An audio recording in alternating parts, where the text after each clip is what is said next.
You know what you're listening to? Is that a trick question? It's the I Still Love This Game podcast with your host, Matthew Damian. He's an idiot. Don't listen to this. He's an idiot.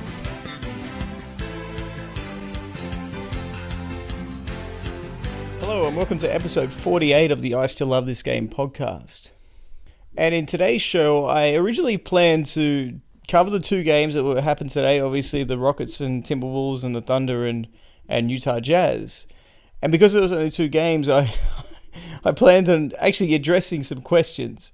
But there are so many storylines developing out of this Utah Jazz and Oklahoma City Thunder series that I might not get time to those questions. So I'll do my best to at least answer a few of those questions. If not, I apologize, but just check out tomorrow's episode. I'll get through them tomorrow. Keep sending them through, by the way, as well. So if I don't get through to them in the next couple of days, send it through, because I get so much spam, so many crappy questions like, what do I think Lonzo Ball's favorite color is, or whatever. So just, if you think you've got a good question, send it through. The moment it catches my eye, I'll write it down, and then I'll address it. And as I mentioned, obviously, there's so many storylines coming from the Thunder Jazz Game 4, and that's where we're going to begin. The Thunder came out with desperation and resolve and established a nice little lead in the first quarter. But they took themselves out of their rhythm by trying to get into the heads of the Utah Jazz players. And that was never going to happen, not with that home crowd. I talked about that atmosphere, and that was a special environment in Game 3. But it didn't feel so much in Game 4, but I bet you that's just the broadcaster just lowering the volume because of whatever reason, because fans at home or watching on TV or the internet or wherever, they don't want to feel that excitement, do they? They want to hear some stoic commentary because that's what fans like, right? Anyway, Utah used that to their benefit, and the Thunder fell apart, honestly. There's no other way to describe it. In the second and third quarters, Utah outscored Oklahoma 66-43. That doesn't sound like much, but that's 23 points. And the fact that Oklahoma only scored 43 points after scoring 30, I think it was 31, something like that in the first quarter alone, shows how badly they leveled off. And Utah absolutely smelt blood, and they blew the game wide open. Westbrook found himself in foul trouble, and Oklahoma was in a frantic pace to just stay competitive during that stretch. Utah, on the other hand, they were calm and comfortable as they forced the Thunder into wherever and whatever they wanted. If you're a Thunder fan, that would have been really hard to watch. That would have been really, really hard to watch if you were an OKC fan. If that red, white, and blue is running through your veins, you would have been furious. Because it was hard for me to watch, and I'm not even a fan of theirs. And from the middle of the second quarter all the way through to really the end of the game, Oklahoma, they looked fatigued. They looked completely gassed. And that could have been a result of the altitude or frustration or just bad substitution patterns. But that needs to be fixed, because even if it is the altitude and they're just not used to playing with that kind of air pressure, it might sound crazy if you're not from Utah, if you've never been to Utah. It is difficult to breathe around there, right?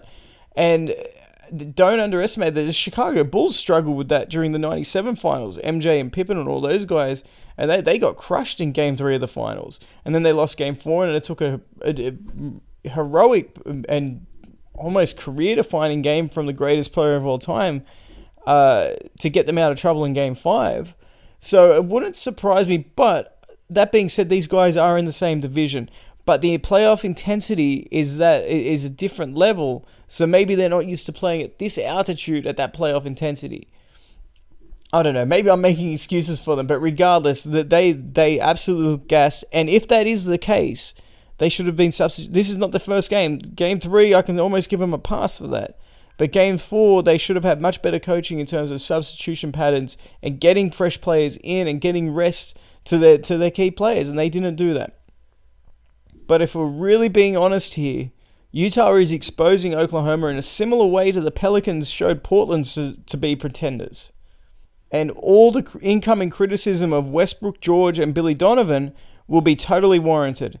The reality of this situation is they not only underperformed, but they hurt their team because they're meant to be leaders, and they showed very little leadership, and they're being outplayed by lesser players. And I don't want to sound disrespectful, but let's be honest.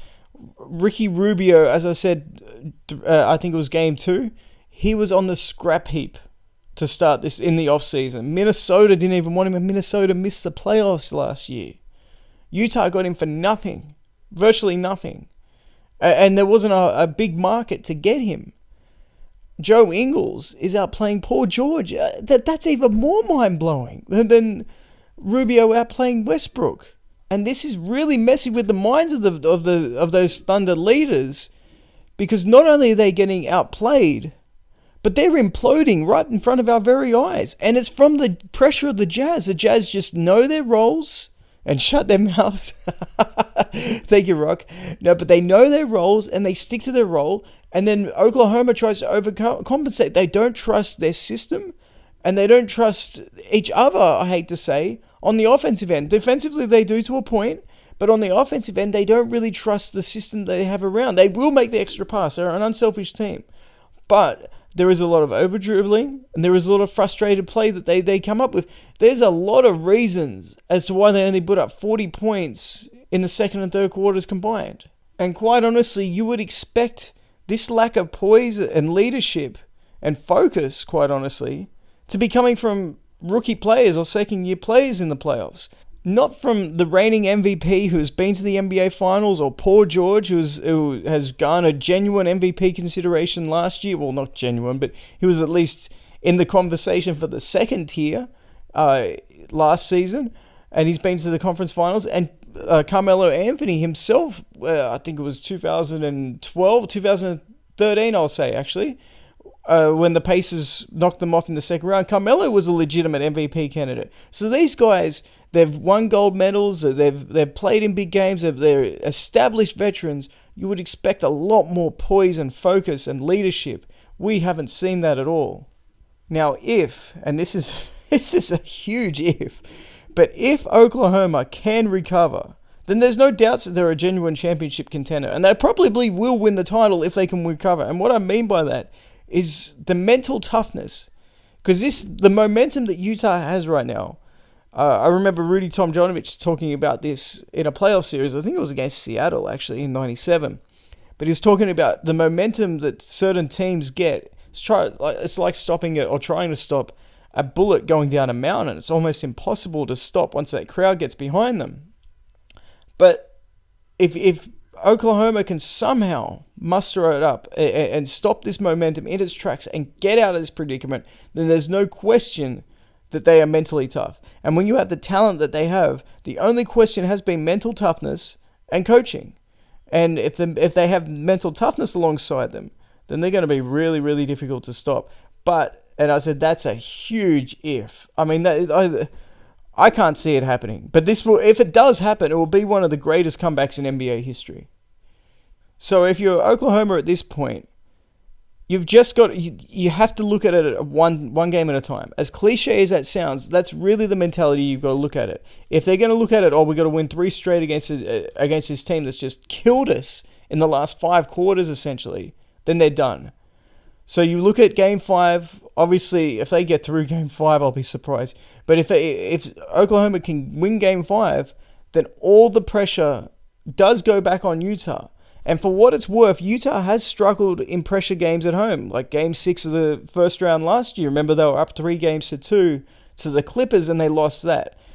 But they did win Games 5 and 7 of that series on the road in LA.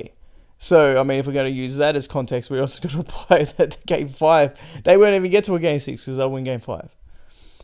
It may honestly take a historic performance from Westbrook to get the momentum back for Oklahoma. Now, they're going to have a home crowd, and that will give them a little bit of confidence. But if they go back to Oklahoma expecting the home crowd to get them over the line, then they're done. They're finished. They need a historic performance from Westbrook. Paul George is also included, but this team is led, and it lives and dies with Westbrook's performances. The problem for Oklahoma is if they're relying on a guy who has struggled mightily, and I'll get to this in a minute, but big time in this series, to be historically good, then their chances are somewhere between slim and none. And it's closer to none than it is slim. Honestly, though, as doom and gloom as it looks for the Thunder, when you look at the specifics of what they need to improve, it's not that much. It really isn't. Just look at the shooting numbers from today's game. I didn't look at the entire series, but I'm pretty sure they're similar with the exception of Game 1 and Paul George. But the shooting numbers from their 3 star players, I'm not going to call them the big 3. That's incredibly disrespectful to the 86 Celtics and the 96 Bulls. But their big... I nearly did it. Their star 3 players, George, Westbrook, and Anthony, these are combined numbers. 23 of 67 field goals. That's horrendous. You know what's the only thing worse than that is they're 2 of 18 from 3-point territory. Unbelievable. If they can turn that around, yeah, they probably do get a split in either Game 3 or Game 4 that we just saw. And you might think, oh, hold on a second, would they really have won Game 4? Yeah, because in those moments of truth, do you think Joe Ingles is shooting with that kind of confidence, or Donovan Mitchell down the stretch? You know, Oklahoma they were pushing for a long part of that game where they were borderline making a single-digit contest. A couple of buckets there that, you know, those 2 of 18 threes, a couple more of those if they drop. All of a sudden, all the pressure is on Utah to deliver, and we've got a different outcome. Well, maybe not a different outcome, but a very different game in terms of intensity and pressure. How realistic it is, though, for them to improve their shooting numbers and also their turnover numbers with Gobert in the middle, I don't know. Look, even some of the great centers, great defensive centers, I haven't seen dominate a series like this. Because Gobert is controlling everything around the rim and it's forcing these guys into outside shots. Brent Barry was talking about how they're shooting a lot more threes now than they are in the regular season. And it's not simply a case of guys just jacking up threes for no reason. It's the fact that Gobert's in the middle. And I mentioned that I haven't seen a lot of performances like this from the center position dominating defensively, even from great players like Dikembe Mutombo. In fact, the only center that I can think of was Alonzo Mourning in the 2006 finals, and he came off the bench. And he was really dominant. I mean, he was blocking shots left, right, and center. He made it. He was so good. And I know Shaq was not dominant Shaq, not, you know, what people say most dominant ever, which I'll argue. But he wasn't in his prime Shaq. But he was still very serviceable. Clearly the best center still in basketball. But Alonzo was so good defensively with his energy that you had Dallas Mavericks after the series saying, look, we were happy when Shaq was on the court because it meant Alonzo wasn't on the court. That's how good Alonzo was defensively in that series. And that's what Rudy Gobert is reminding me of right now. The other thing I wanted to talk about that Oklahoma needs to do, and I sort of mentioned it before, but it deserves repeating, I think, is the substitution patterns. They need to utilize them a little bit more. They've got some young players off that bench that can provide energy, at least on the defensive end, and at times can be quite streaky scorers. You know, Ferguson's also a shooter as well, so he can spread the court out a little bit. They need to trust their bench a little bit more. They need to get some players some rest, so you don't have to rely on getting, you know, Westbrook is typically okay in giving him 40 minutes a game, but they shouldn't be giving Carmelo as many minutes as what they are. They shouldn't be giving, quite honestly, Paul George as many minutes as what they're doing. And Steven Adams, you know, I thought would be a huge neutralizing factor for Gobert because he would stop Gobert from challenging a lot of shots because of his offensive rebounding ability. He hasn't been a great factor for them either. So they need to rotate their subs, get a lot of energy because these guys are tired, man. As I said during the second and third quarter and even the fourth quarter as well, they looked gassed. They looked exhausted out there. And Utah was able to, you know, even though they were forcing Utah into some misses, they were struggling to get rebounds. So if that's a situation, get them some minutes, even if it's. And you know what, I get that in the playoffs you typically like to shorten the rotation to at the most 8, but when your players are looking gassed, you don't have to play these guys for too long. You know, 10 minutes max, but you have them in spurts where they're playing 3 spurts of 3-4 minutes. At least, you know, you do it in a smart way. So you do it just before the quarter times or just after the quarter times, so your star players get a longer period of rest and they're able to finish those quarters strong, or as opposed to being dead on your feet and then these leads just balloon out of control and then you've got no chance of coming back. Even with a team as capable as Oklahoma in terms of their scoring and their star power, you know, You're asking them to come back from 20 points down with 5 minutes to go, and they're dead on their feet already. It's just not going to happen. Now, if Oklahoma does go on to lose this series, there's going to be plenty of legitimate questions about where Oklahoma will go from here. And Billy Donovan will clearly be on the hot seat. And some of it is deserved. I like him as a coach. I think he's a pretty good coach. He was the first one that really understood how to slow down the 73-win Golden State Warriors. He provided that blueprint, which is what the Cavs really stole. I don't want to say stole, but they copied. And that helped them in their 3-1 comeback, which is just crush them on the boards. It's just sort of basic. But, I mean, a lot of teams didn't even figure this out until Billy Donovan figured it out. And it was Cantor, it was Durant, it was Steven Adams, it was Westbrook, it was Roberson, it was all those guys just crashing the offensive glass. And then Golden State couldn't really have a counter to it. And then, of course, Cleveland did the same thing with Thompson, with Love, with LeBron, with J.R. Smith. And, all of a sudden, if you can't control the backboards, you can't control the possessions. And if you can't control the possessions, you're pretty much toast at that point. But the point I wanted to make, though, is Billy Donovan will be on the hot seat, but he should not be alone. And obviously the next guy is Sam Presti. He brought in these guys, and if these guys do not fit, then he should be held accountable, just like if Billy Donovan's held accountable. That's his job to bring in the right guys. It's Billy Donovan's job to coach them. But if he can't mesh these guys, if he can't put them together, it's got to be on Presti. And the other guy that's going to feel this is obviously Westbrook. And this reminds me, it's funny, I was talking about how how Rudy Gobert reminds me of the 2006 Alonzo Mourning. But this reminds me, from a performance standpoint, of the 2011 finals, which we're all familiar with, right? The LeBron James epitome of a choke. And in that series, he was outplayed by a bench player. In this series, Westbrook has been outplayed, albeit by a potential Rookie of the Year. It should be Rookie of the Year. He would be Rookie of the Year in almost any other rookie, any other season, had he not gone up against a red-shirted Ben Simmons. But it's not just it's not just Donovan Mitchell he's been outplayed, but he's been outplayed by Ricky Rubio. As I said before, this guy was a scrap heap in the offseason. And there can be absolutely no excuses for Westbrook, just like there are no excuses for LeBron in 2011, because Westbrook, it's not like last year where Westbrook had no help around him. He's got Paul George right next to him. He's got Carmelo Anthony also there. He's got Steven Adams who's capable. If you want to look a bit deeper, they've also got Patrick Patterson. They've got Corey Brewer. These guys are not terrible players. They're not great players, but they're not terrible players either. And also you've got to factor in the fact that he can't score in the fourth quarter, which is, almost identical to what LeBron went through in the 2011 finals. Quite honestly, it's completely unacceptable, though, for a guy of his level and his standard of play to be this bad under pressure situations.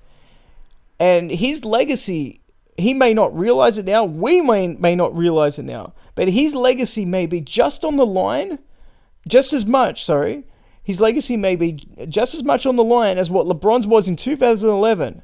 And if he doesn't turn it around, it may be bruised forever. He could run off 3 straight finals, 3 straight championships, or another 5 MVPs and average a triple-double throughout all those seasons. But people will point to that. People will point to the fact that he was outplayed by a rookie. He was outplayed by Ricky Rubio, which is probably even worse than getting outplayed by Jason Terry at that stage. This is just reality. People will point to that. If we're talking about greatness, and Russell Westbrook is ascending and he's climbing up the ladder in terms of all-time great point guards, and he loses this series as bad as he has played. It's not the fact that they could lose this series. Don't get me wrong. It's not like he's going down swinging. But if he's the primary or one of the primary reasons they lose this series, then absolutely the legacy gets tarnished. And sometimes, just sometimes, these superstar players that we think are great, they need to stand up. Just handle the pressure and stand up and lead your team. Don't go down and don't be the reason that your team loses. And with that, we should probably move on to the Rockets and Timberwolves. Otherwise, we won't finish this podcast in under an hour.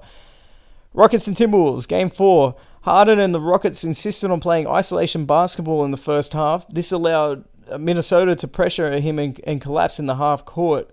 Derrick Rose was huge off the bench in the first half and brought them right back into the game. This was absolutely a contest in the first half. If you just look at the score and you don't look at the box score even, you would think, whoa, what happened here? This must be the culmination of 4 pretty complete quarters by the Rockets. It really wasn't. It was just maybe the best playoff quarter I have seen in a long time. Single quarter. It was incredible because that was an absolute scoring explosion in the third quarter. And even if you didn't watch this game, go get League Pass, go find the video on YouTube.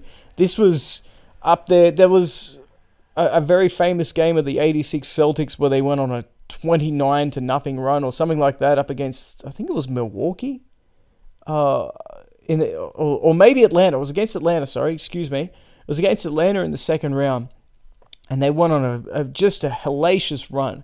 This rivaled that run. This was absolutely insane. And I'm talking about Chris Paul and James Harden, not James Harding, seemingly making everything that they put up. I can't even remember them missing a shot in the third. And a huge reason for this was Harden actually switching off the ball, which moved Chris Paul back to being the primary ball handler. And the end result, as I said, was 50 points in the quarter by the Rockets. And as insanely impressive as that is, let's not forget their defense and how well they played in the third. They held Minnesota to 20 points. Now, of course, Minnesota was just... They were on the ropes after taking that barrage of an offensive explosion, but 20 points as opposed to 50 from the Rockets, that's a 30-point difference in one quarter. If that was maintained throughout the game, the Rockets would have won by 120 points. That's insanity. And what makes it even more impressive, the scoring explosion, was it was up against Coach Thibodeau, who has... Although he definitely hasn't lived up to it in Minnesota, but in Boston and Chicago, he developed a reputation for being one of the best defensive coaches in the world. His philosophies up against LeBron and Kobe in the 2010 runs to the finals of the Celtics was legendary. And that run was so emphatic that it not only ended the game and probably the series, but it may actually end some of these players' careers in Minnesota. Andrew Wiggins, for example. Karl-Anthony Towns, for example. We don't he started to show signs in the second quarter, but jeez, where were they? At some point? I just ripped Westbrook and LeBron in 2011 for not showing fight in pressure situations. Minnesota, I know they're the 8th seed. No one really expected them to advance, but this game was really close in the second quarter, and quite honestly, the momentum with Derrick Rose coming off the bench was all theirs. I don't want to be too harsh on them because they are the 8th seed, but when you look at their talent level, they shouldn't have been an 8th seed. Just like I said with the Wizards and the Raptors, that Wizards team, this really should be a second round series, and the same could be said here for this first round matchup. And we just saw the Timberwolves take out the Rockets in Game 3 pretty emphatically down the stretch. So I don't know how much leeway they get, but to allow 50 points in one quarter at home when you're down 2-1 and the game is essentially still in the balance when they entered the quarter, boy, I would blow it up. If it wasn't a trade deadline, I'd look to trade people before Game 5. That's what I would do. That's you don't recover from that. You really don't. Your franchise is pretty much done, or not the franchise, but this group of guys is pretty much done at that point. And the one thing I would do, apart from blowing up the team, is start Derrick Rose, because what have you got to lose? He's the only guy really playing with apart from Butler, with consistent energy. So when you look at the way that Teague's been playing and how Chris Paul sort of got into his head, that won't work with Derrick Rose. Derrick Rose is, a warhorse himself. He's been through some battles, former MVP of the league as well. So I think he's actually You want to hear something funny? He's the only former MVP in the entire series. Not James Harden, not Chris Paul, not obviously Karl Anthony Towns or Jimmy Butler or Wiggins or any of those guys. It's Derrick Rose. But he's played very well the last 3 games, and I would start him in Game 5 and see if that gives you anything. But I would be surprised. Houston has a way of looking unbeatable one game and then looking very, very vulnerable the next. But yeah, this series is over. It's done, man. That being said, go put all your money on Minnesota winning Game 5 because I just said it's done. But look, we're 25 minutes in. I promised some questions to be answered, so let's get right into them and see how many I can get through.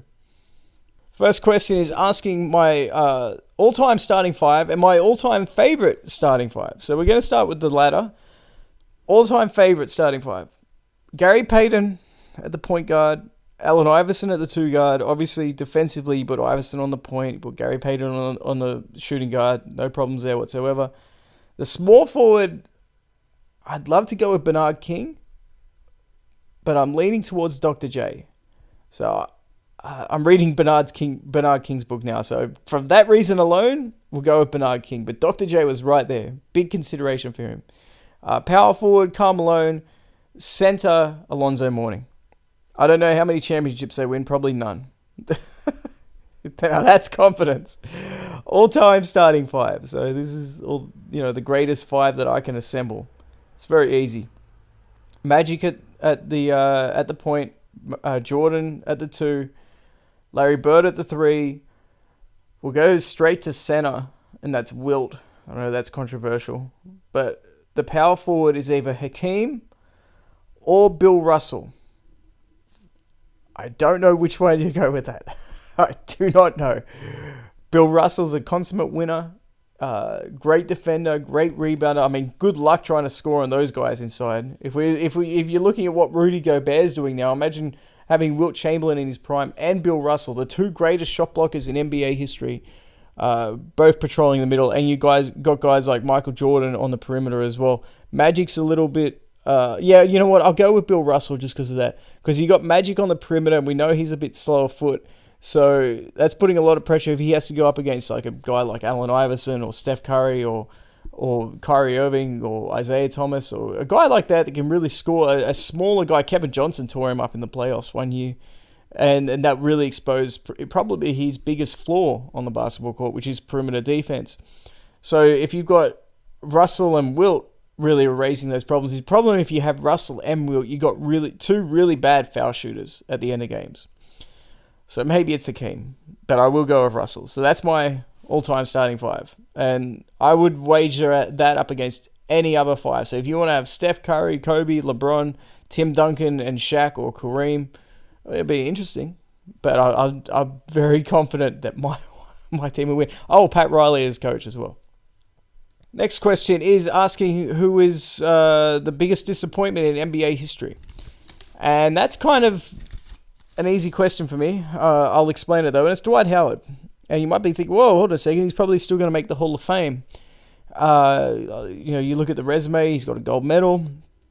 He's got multiple Defensive Players of the Year. He's led a team to the NBA Finals. But what has he done since he showed us those signs of greatness? And I always thought once we saw, some players can't make the transition into the pros. For whatever reason, whether it's Ed O'Bannon or guys like that, they've had great college careers. Adam Morrison is another good example. Great college careers, but when they start playing in the pros, their game just does not translate. The other thing is injuries. So I'm not going to hold Sam Bowie or Greg Oden up there and say, well, what about them as disappointments? Because injuries crushed them, all right? Whereas Dwight Howard, we saw how good he could be. I thought he was the evolution of Bill Russell. And a lot of people probably would have agreed with me because he was dominating the game like I've never seen a center actually dominate the game of basketball in the defensive end. And that includes guys like Ben Wallace. And then for him to fall off so badly that his hometown traded him for Plumlee and they had to give up a better pick.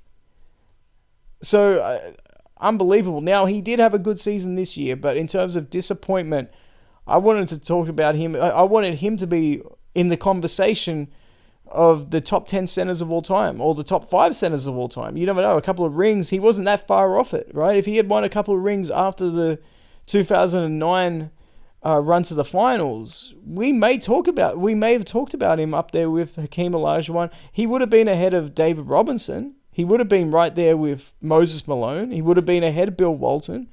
I don't think he would have been in the absolute top like Wilt Chamberlain or Kareem or Bill Russell, but he would have just been in that second tier, which is really the top tier, by the way, as well. And we could have made an argument for him being, as I said, a top 10, maybe even top 5 center of all time.